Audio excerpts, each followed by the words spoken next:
حافظ عبداللہ ترجمان Pakistan democratic movement یعنی پی ڈی ایم اور جمعیت علماء اسلام ایف۔ مولانا صاحب بہت بہت شکریہ آپ نے ہمیں جوائن کیا ہے۔ یہ فرمائیے گا کہ یہ بات تو یقینی ہے کہ مولانا صاحب جب سے پی ٹی آئی کی حکومت ختم ہوئی اور اس سے پہلے بھی ان کا مسلسل اصرار یہ تھا کہ فوری طور پہ الیکشن کی جانب جانا چاہیے، کیونکہ اس کا جتنی حکومت طول کھینچے گی اس کا نقصان ہوگا۔ اور پھر ظاہر ہے کہ جس انداز سے قیمتیں بڑھی ہیں تو 100 200 گنا قیمتیں بڑھ گئی ہیں، اور سیاسی طور پہ ایک پاپولر ووٹ لینا کسی بھی سیاسی جماعت کے لیے جو حکومت میں شامل تھی مشکل تھی، مگر جو ہونا تھا وہ تو اب ہو گیا۔ حافظ صاحب اب ان اختلافات کے اظہار کا یا اس پر کسی قسم کا برا منانے کا یا کسی تحفظات کا کوئی فائدہ تو نہیں ہے نا؟ بہت شکریہ کامران خان صاحب۔ دیکھیے کامران خان صاحب، آپ نے جو بھی تجزیہ پیش کیا بالکل اس سے اتفاق ہے۔ مولانا صاحب نے بروقت جب بھی جس بھی موقف کا اظہار کیا بات وہی ثابت ہوئی جو مولانا صاحب نے کہا۔ آپ نے جو بلاول صاحب کی بات چلائی، ٹھیک ہے عدم اعتماد کی طرف ہم گئے، لیکن نتیجہ کیا نکلا؟ نتیجہ تو اگر سیاست کی بات ہے، سیاست کو تو نقصان ہوا، ووٹ بینک کو نقصان ہوا، لیکن ہم نے ریاست کو ترجیح دی۔ یہ نتائج آپ کو یاد ہوگا، ہم پس ٹائم بھی یہ کہتے رہے کہ اسمبلی میں نہیں جانا چاہیے۔ مولانا صاحب نے کہا ہمیں اسمبلی سے باہر رہنا چاہیے، 6 مہینے کے اندر دوبارہ الیکشن ہوگی۔ بڑی پارٹیوں نے کہا نہیں، دوستوں نے کہا کہ نہیں، ہم اندر بھی جائیں گے، باہر بھی لڑیں گے۔ جب باجوہ صاحب کی ایکسٹینشن کی بات آئی، جمعیت علماء اسلام کی موقف یہ تھی مولانا صاحب کا کہ ہمیں ووٹ نہیں کرنا چاہیے، دونوں بڑی پارٹیوں نے ووٹ کیا۔ ایسے بہت سے مراحل آئے۔ پھر جب ہم حکومت میں گئے تو ہم نے کہا کہ 3 مہینے کے اندر الیکشن اناؤنس ہونا چاہیے، آگے جا کے نقصان ہوگا۔ آج آپ کے سامنے آپ نے خود کہا کہ مولانا صاحب نے ہر مرحلے پر رہنمائی کی کوشش کی۔ آج مولانا صاحب پھر آگاہ کر رہے ہیں، تنبیہ کر رہے ہیں کہ بات ہو رہی ہے پاکستان کے مستقبل کی، سیاسی حوالے سے بھی، معاشی حوالے سے بھی، آئینی حوالے سے بھی، پارلیمنٹ کی سپریمیسی، جتنے بھی ہمارے سامنے چیلنجز ہیں۔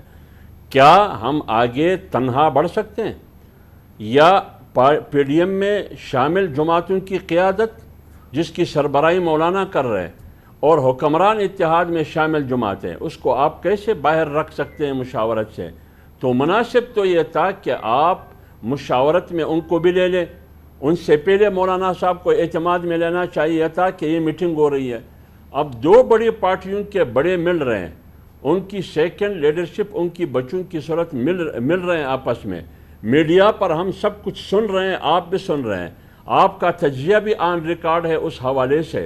تو پھر آپ بتائیے، پی ڈی ایم میں شامل جماعتوں اور حکمران اتحاد میں شامل جماعتوں، ان بڑی پارٹیوں کی ذمہ داری سب سے پہلے پی ایم ایل این کی کیا بنتی ہے کہ پی ڈی ایم کی دیگر جماعتوں کو، حکمران اتحاد میں شامل جماعتوں کو، مولانا فضل الرحمان صاحب کو آن بورڈ لینا چاہیے تھا یا نہیں لینا چاہیے تھا؟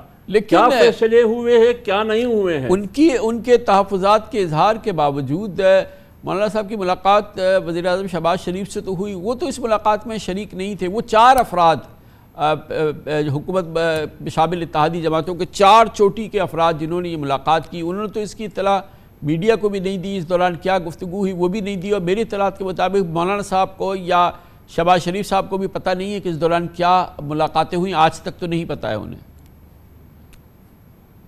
دیکھیے کامران خان صاحب، آپ کو یاد ہوگا جب تاریخ عدم اعتماد کی نوبت آئی، اس کے بعد کیا کیا فیصلے ہوئے۔ آپ کو یاد ہوگا کہ یہ سربراہان آپس میں بیٹھک بھی کرتے تھے، مولانا صاحب، اسف علی زرداری صاحب، میاں نواز شریف صاحب لندن سے آن لائن، میاں شہباز شریف صاحب اور دیگر ان کی بلاول صاحب، مریم نواز وغیرہ، یہ بیٹھتے تھے۔ کسی کو خبر ہی نہیں تھا کہ اندر کیا ہو رہا ہے، کسی کو بھی نہیں تھا۔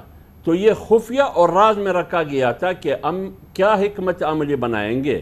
تو آج اگر ہم ایک مستقبل کی طرف جا رہے ہیں تو اگر 2 پارٹیاں بیٹھتی ہیں تو پھر باقی قیادت کیوں نہیں ہے؟ تو